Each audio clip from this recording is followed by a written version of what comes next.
The Book of Ecclesiastes. Hidden among the ancient scrolls of the Old Testament lies a book unlike any other, a mirror of eternity reflecting the fragile breath of man. It does not thunder with prophecy nor chant of conquest or ritual.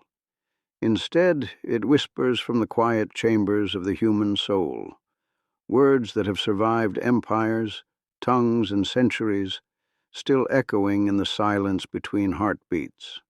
This is Ecclesiastes, a work of profound mystery and haunting beauty.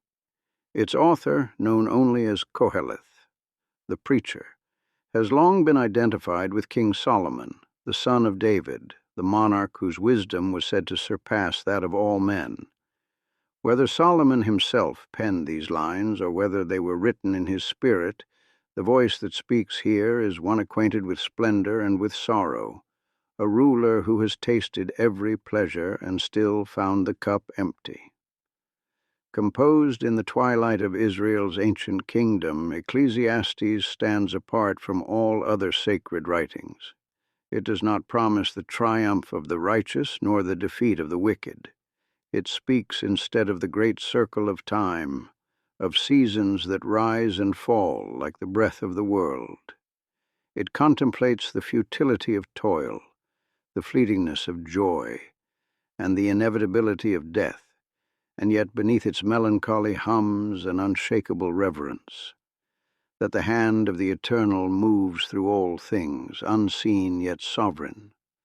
Every verse of this book is a meditation carved in dust and light. It questions not to doubt, but to awaken.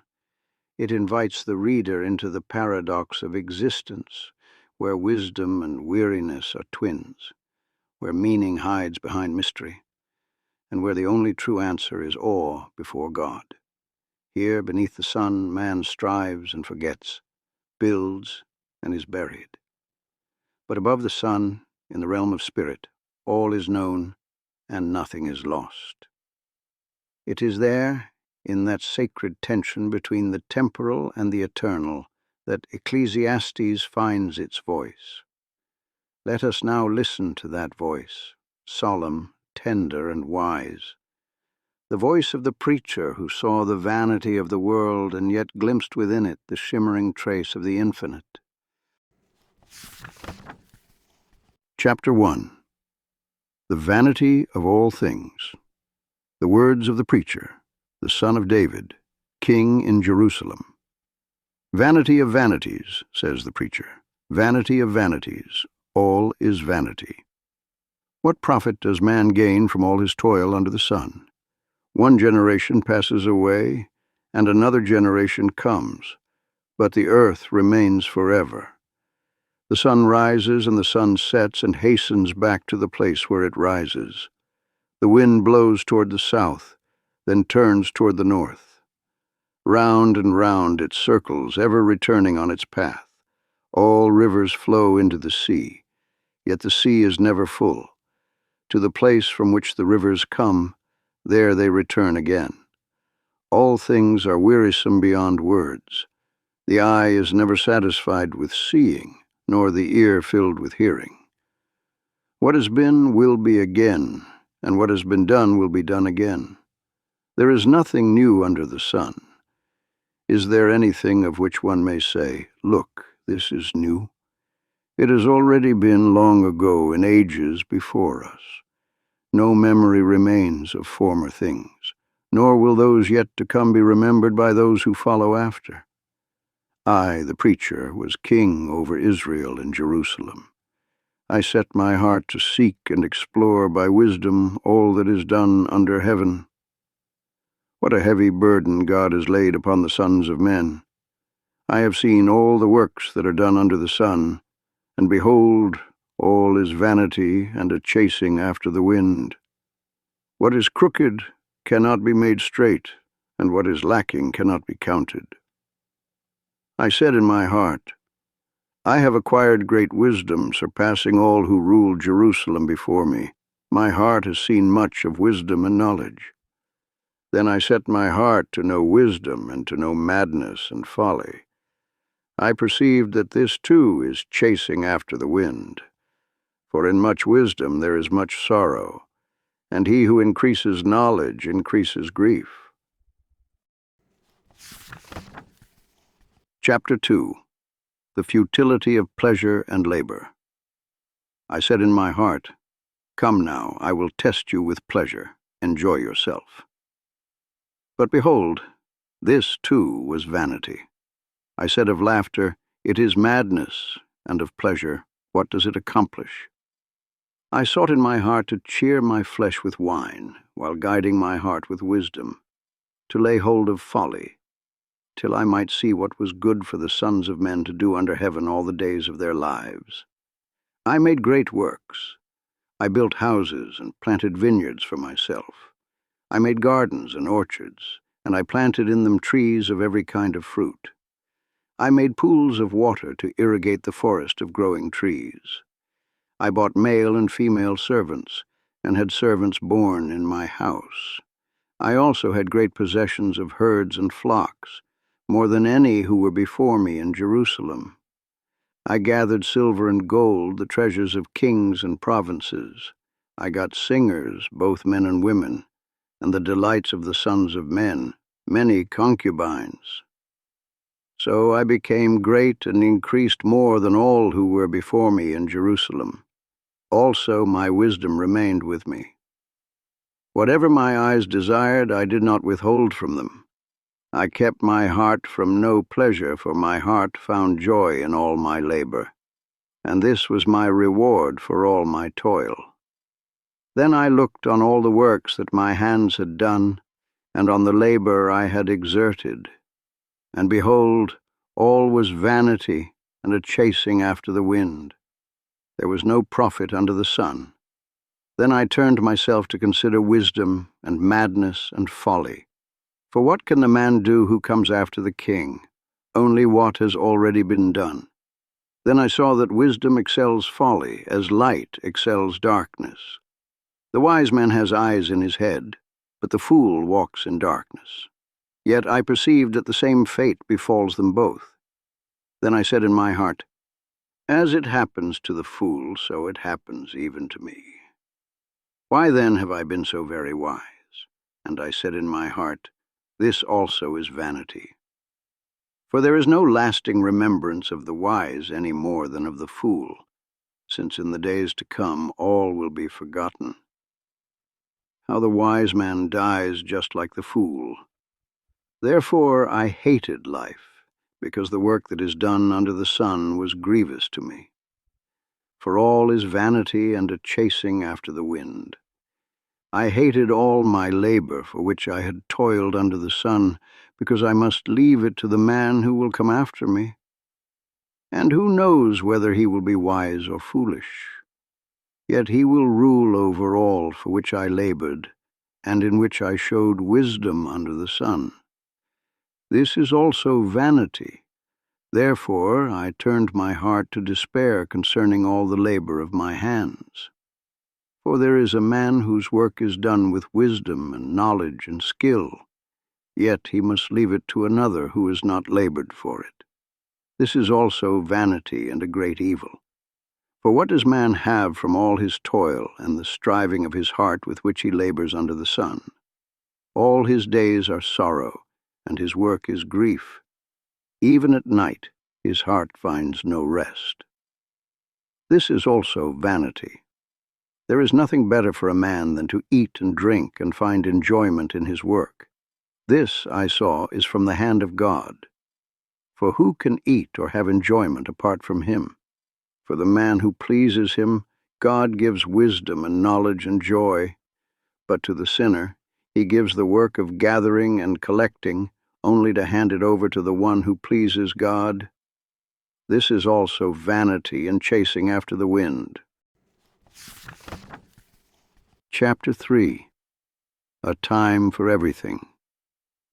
To everything there is a season, and a time for every purpose under heaven, a time to be born and a time to die, a time to plant and a time to uproot what is planted, a time to kill and a time to heal, a time to break down and a time to build up, a time to weep and a time to laugh, a time to mourn and a time to dance, a time to cast away stones and a time to gather stones together, a time to embrace and a time to refrain from embracing, a time to seek and a time to lose, a time to keep and a time to throw away, a time to tear and a time to sow, a time to keep silence and a time to speak, a time to love and a time to hate, a time for war and a time for peace. What gain has the worker from his toil? I have seen the burden that God has laid upon the sons of men. He has made everything beautiful in its time. He has also set eternity in their hearts. Yet no one can fathom the work that God has done from beginning to end. I know that there is nothing better for them than to rejoice and to do good in their lives, and also that every man should eat and drink and enjoy the good of all his labor. It is the gift of God. I know that whatever God does shall be forever. Nothing can be added to it, and nothing taken from it. God has done this so that men should fear before him. That which is has already been, and that which is to be has already been, and God seeks what has been driven away. Moreover, I saw under the sun that in the place of judgment wickedness was there, and in the place of righteousness iniquity was there. I said in my heart, God shall judge the righteous and the wicked, for there is a time for every purpose and for every work. I said in my heart concerning the sons of men, God tests them, so that they may see that they themselves are but beasts. For what happens to the sons of men also happens to beasts. One thing befalls them both. As one dies, so dies the other. They all have the same breath, and man has no advantage over the beast, for all is vanity. All go to one place. All are from the dust, and all return to the dust. Who knows whether the spirit of man goes upward, and the spirit of the beast goes down into the earth? So I saw that there is nothing better than that a man should rejoice in his works, for that is his portion. For who shall bring him to see what shall be after him? Chapter 4. The Oppression and the Vanity of Human Toil. Then I looked again at all the acts of oppression that are done under the sun. Behold, the tears of the oppressed, but they have no comforter. On the side of their oppressors there is power, and they have no comforter. So I praise the dead, who are already dead, more than those who are still alive. But better than both is he who has not yet been, who has not seen the evil. That is done under the sun. Then I saw that all toil and every skillful work spring from man's envy of his neighbor. This is also vanity and chasing after the wind. The fool folds his hands and consumes his own flesh. Better a handful with quietness than both hands full with toil and chasing after the wind. Again I saw vanity under the sun. There is one alone without a companion. He has neither son nor brother. Yet there is no end to all his labor, and his eyes are not satisfied with riches. He never asks, for whom do I labor and deprive myself of good? This is also vanity and a miserable task. Two are better than one because they have a good reward for their labor. For if they fall, one will lift up his companion, but woe to him who is alone when he falls, for he has no one to lift him up. Again, if two lie together, they keep warm. But how can one be warm alone? And though one may be overpowered by another, two can withstand him. And a threefold cord is not quickly broken.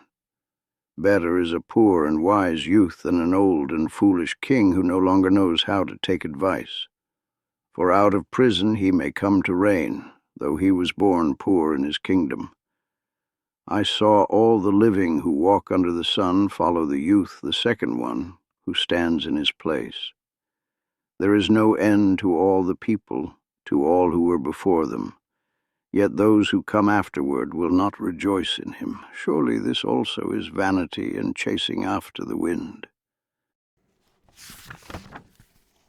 Chapter 5. Reverence before God. Guard your steps when you go to the house of God, and draw near to listen rather than to offer the sacrifice of fools, for they do not know that they do evil.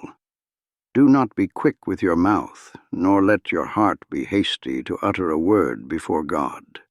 For God is in heaven, and you are on earth. Therefore let your words be few. For dreams come with much business, and the voice of a fool with many words. When you make a vow to God, do not delay to pay it, for he has no pleasure in fools. Pay what you vow. It is better that you should not vow than you should vow and not pay. Do not let your mouth cause your flesh to sin, nor say before the messenger of God that it was a mistake. Why should God be angry at your voice and destroy the work of your hands? For in many dreams and in many words there is emptiness, but fear God. If you see oppression of the poor and perversion of justice and righteousness in the land, do not be astonished at the matter. For one official watches over another official, and higher ones are over them all. But the increase in the land is for all. The king himself profits from the field. He who loves money will not be satisfied with money, nor he who loves abundance with its gain. This is also vanity. When goods increase, they increase those who consume them. So what profit has the owner except to behold them with his eyes? The sleep of a laboring man is sweet, whether he eats little or much, but the abundance of the rich permits him no rest. There is a grievous evil which I have seen under the sun, riches kept by their owner to his own hurt. Those riches perish through misfortune, and when he begets a son, there is nothing in his hand. As he came from his mother's womb, naked shall he return to go as he came, and he shall take nothing for his labor which he may carry away in his hand. This also is a grievous evil. Just as he came, so shall he go. And what profit has he who has labored for the wind? All his days he eats in darkness, with much sorrow and sickness and anger. Behold, what I have seen to be good and fitting is this, to eat and drink and enjoy the good of all one's labor, in which he toils under the sun during the few days of life which God gives him, for this is his portion.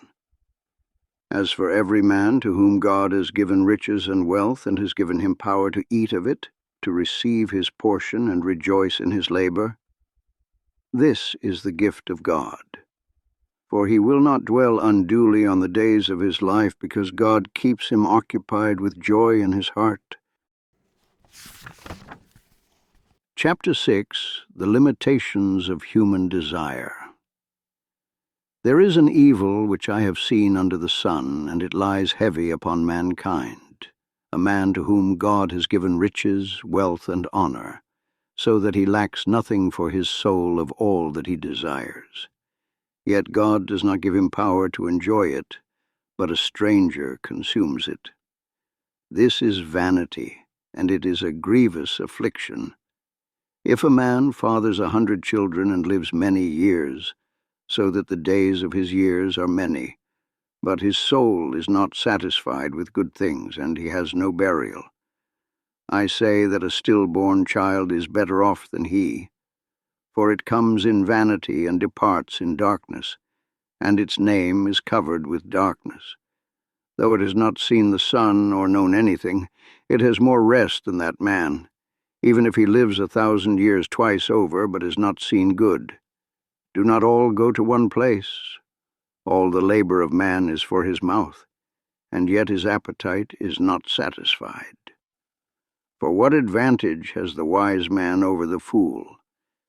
And what does the poor man have who knows how to walk before the living? Better is the sight of the eyes than the wandering of desire. This is also vanity and chasing after the wind.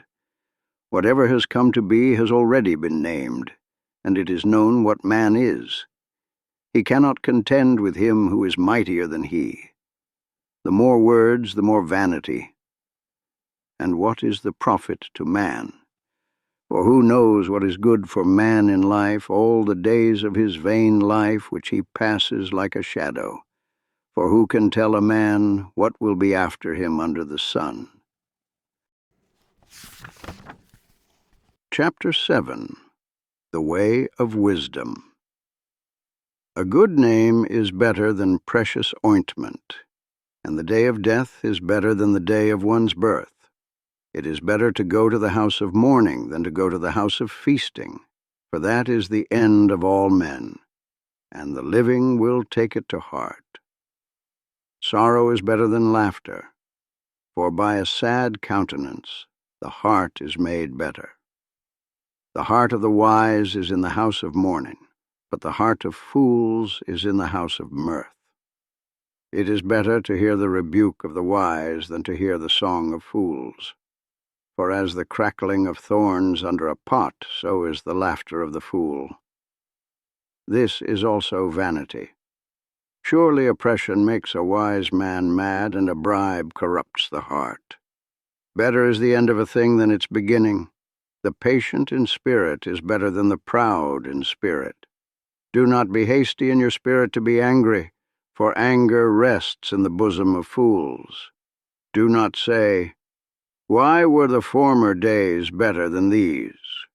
For it is not from wisdom that you ask this. Wisdom is good with an inheritance, and profitable to those who see the sun. For wisdom is a defense, as money is a defense. But the excellence of knowledge is that wisdom gives life to those who have it. Consider the work of God. Who can make straight what he has made crooked? In the day of prosperity, be joyful, but in the day of adversity, consider. God has made the one as well as the other, so that man cannot discover anything that will come after him. I have seen everything in my days of vanity. There is a righteous man who perishes in his righteousness, and there is a wicked man who prolongs his life in wickedness. Do not be overly righteous, nor make yourself overly wise. Why should you destroy yourself? Do not be overly wicked, nor be foolish. Why should you die before your time? It is good that you grasp one, and also not let go of the other. For he who fears God will escape them all. Wisdom strengthens the wise more than 10 rulers of the city.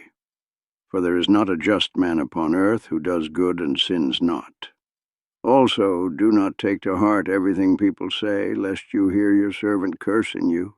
For your heart knows that many times you yourself have cursed others.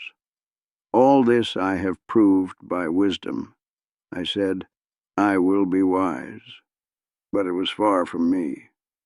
That which has been is far off and exceedingly deep. Who can find it out? I turned my heart to know, to search and to seek out wisdom and the reason of things, and to know the wickedness of folly, even of foolishness and madness. And I found more bitter than death the woman whose heart is snares and nets, and whose hands are fetters. He who pleases God shall escape from her, but the sinner shall be taken by her. Behold, says the preacher, this have I found, adding one thing to another to find out the reason, which my soul still seeks but cannot find. One man among 1,000 I have found, but a woman among all these I have not found. Truly this is only I have found, that God made man upright, but they have sought out many devices. Chapter 8. The Power of Authority and the Mystery of God's Timing. Who is like the wise man, and who knows the interpretation of a thing? A man's wisdom makes his face shine, and the sternness of his face is changed. I say, keep the king's commandment because of the oath of God. Do not be hasty to leave his presence. Do not take your stand for an evil thing, for he does whatever pleases him. for the word of the king is supreme. And who may say to him, "What are you doing?"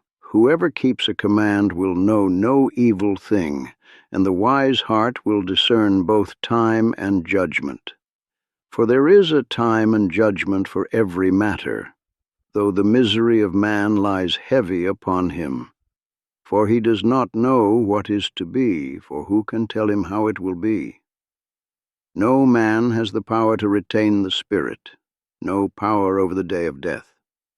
There is no discharge in that war, nor will wickedness deliver those who are given to it. All this I have seen and applied my heart to every work that is done under the sun. There is a time when one man rules over another to his own hurt. Then I saw the wicked buried. They used to go in and out of the holy place and were praised in the city where they had done such things. This is also vanity, because the sentence against an evil deed is not executed speedily. The heart of the sons of men is fully set to do evil. Though a sinner does evil 100 times and prolongs his life, yet I know that it will go well for those who fear God, who truly fear before him. But it will not go well with the wicked. Neither will he prolong his days like a shadow, because he does not fear God. There is a vanity that takes place on earth, that there are righteous men to whom it happens according to the deeds of the wicked, and there are wicked men to whom it happens according to the deeds of the righteous. I said that this is also vanity. Then I commended joy. For man has no better thing under the sun than to eat and drink and be glad, for this will go with him in his labor through the days of his life which God gives him under the sun. When I applied my heart to know wisdom and to see the business that is done on earth, how neither day nor night do men see sleep with their eyes, then I saw all the work of God, that man cannot find out the work that is done under the sun. However much man may toil in seeking, he will not find it out, even though a wise man claims to know. He cannot comprehend it. Chapter 9. The Fate of All and the Value of Life. For all this I considered in my heart, even to declare all this, that the righteous and the wise and their works are in the hands of God. Whether it is love or hatred, man does not know. Everything lies before him. All things come alike to all. One event happens to the righteous and the wicked, to the good and the clean and the unclean, to him who sacrifices and to him who does not sacrifice. As is the good, so is the sinner, he who swears as he who fears an oath. This is an evil among all things done under the sun, that one fate comes to all. The hearts of men are full of evil, madness is in their hearts while they live, and after that they go to the dead. But for him who is joined to all the living there is hope, for a living dog is better than a dead lion. For the living know that they will die, but the dead know nothing, they have no more reward, for the memory of them is forgotten. Their love, their hatred, and their envy have perished. Never again will they share in anything that is done under the sun. Go your way, eat your bread with joy, and drink your wine with a merry heart, for God has already accepted your works. Let your garments always be white, and let not oil be lacking on your head. Live joyfully with the wife whom you love, all the days of your vain life which he has given you under the sun, for that is your portion in life and in your labor which you perform under the sun. Whatever your hand finds to do, do it with all your might, for there is no work or device or knowledge or wisdom in the grave to which you are going. I returned and saw under the sun that the race is not to the swift, nor the battle to the strong, neither bread to the wise, nor riches to men of understanding, nor favor to men of skill. But time and chance happen to them all, For man does not know his time, like fish caught in an evil net, and like birds caught in a snare. So the sons of men are snared in an evil time, when it suddenly falls upon them. This wisdom I have seen under the sun, and it seemed great to me. There was a small city with few men in it, and a great king came against it, besieged it, and built great works around it. Now there was found in it a poor, wise man, and he by his wisdom delivered the city. Yet no one remembered that poor man. Then I said, Wisdom is better than strength. Nevertheless, the poor man's wisdom is despised, and his words are not heard. The words of the wise, spoken quietly. They are better than the shout of a ruler among fools. Wisdom is better than weapons of war, but one sinner destroys much good. Chapter 10. The folly of the fool and the wisdom of the wise. Dead flies make the perfumer's ointment give off a stench. So a little folly outweighs wisdom and honor. A wise man's heart is at his right hand, but a fool's heart is at his left. Even when the fool walks on the road, his sense fails him, and he shows everyone that he is a fool. If the anger of the ruler rises against you, do not leave your place, for calmness will lay great offenses to rest. There is an evil I have seen under the sun, as an error proceeding from the ruler. Folly is set in many high places, and the rich sit in a low place. I have seen slaves on horses, and princes walking on the ground like slaves. He who digs a pit will fall into it, and he who breaks through a wall will be bitten by a serpent. He who quarries stones may be hurt by them, and he who splits wood is endangered by it. If the iron is blunt, and one does not sharpen the edge, he must use more strength, but wisdom helps one to succeed. If the serpent bites before it is charmed, there is no advantage to the charmer. The words of a wise man's mouth bring grace, but the lips of a fool consume him. The beginning of the words of his mouth is foolishness, and the end of his talk is evil madness. The fool multiplies words, though no man knows what is to be, and who can tell him what will come after him? The toil of fools wearies them, for they do not know the way to the city.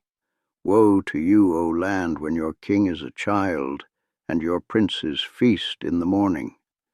Blessed are you, O land, when your king is the son of nobles, and your princes eat at the proper time, for strength and not for drunkenness. Through laziness the roof sinks in, and through the idleness of the hands the house leaks. Bread is made for laughter, and wine gladdens life, but money answers everything. Even in your thoughts do not curse the king, nor in your bedroom curse the rich, for a bird of the air may carry your voice, and some winged creature tells the matter.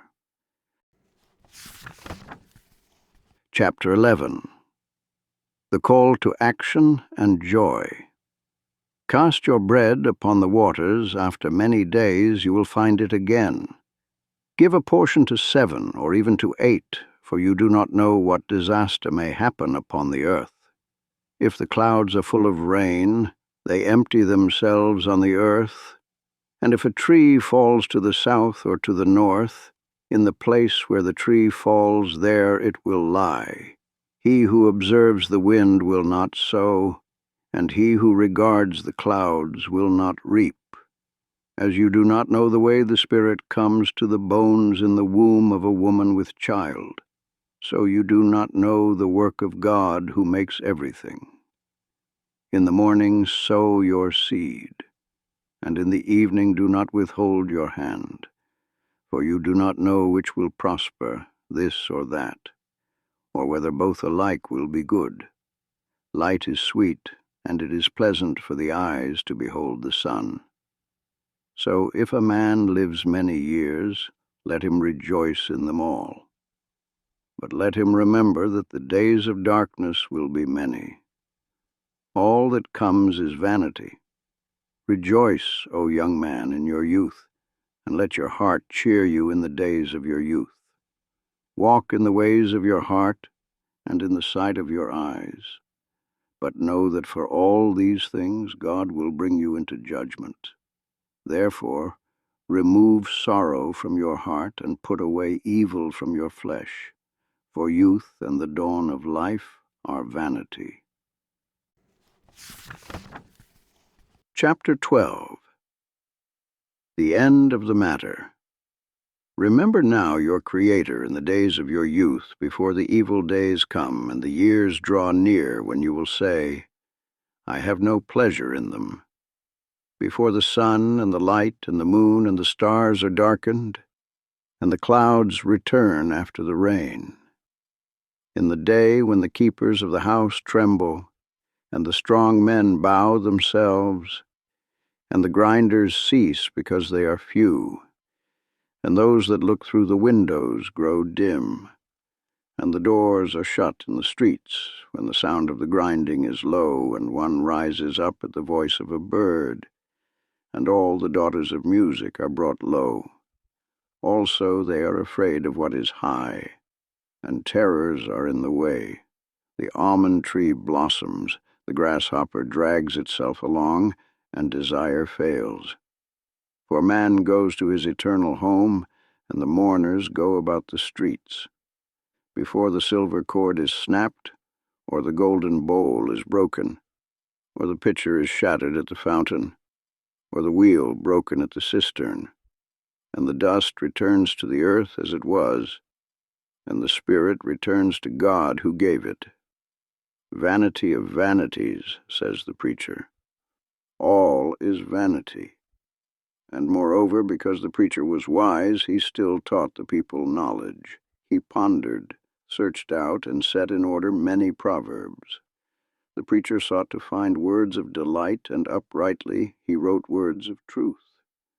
The words of the wise are like goads, and like firmly driven nails, given by one shepherd. My son, beware of anything beyond these. Of making many books there is no end, and much study is a weariness of the flesh. Let us hear the conclusion of the whole matter. Fear God, and keep his commandments, for this is the whole duty of man. For God will bring every deed into judgment, with every secret thing, whether good or evil. Thus spoke the preacher. Closing reflection. Thus ends the voice of the preacher, the one who looked upon the world's glory and called it vapor, who measured all wisdom and found it both a gift and a burden. Through his words, the ages have heard the sigh of the soul that yearns to understand what lies beneath the sun, only to discover that every answer dissolves into mystery. Yet beyond that mystery, the echo remains. Fear God, and keep his commandments. For there, in reverence and simplicity, the restless mind finds its rest. Ecclesiastes is not a lament, but an awakening, a quiet revelation. That meaning is not forged in what we possess, but in the presence that breathes through all things. When all is stripped away, when the laughter fades and the towers crumble, what endures is the whisper of the eternal calling each heart back to its source. May these ancient words remind you that wisdom is not found in the noise of the world, but in the stillness where the soul meets God. And if these meditations stirred something within you, a spark, a question, a longing for what is real and eternal, then stay close. For there are many more truths to uncover, many more silences that speak. Subscribe to the Lone Preacher, a place where the ancient voice still speaks in the language of eternity, and where every whisper of Scripture becomes a window into the infinite.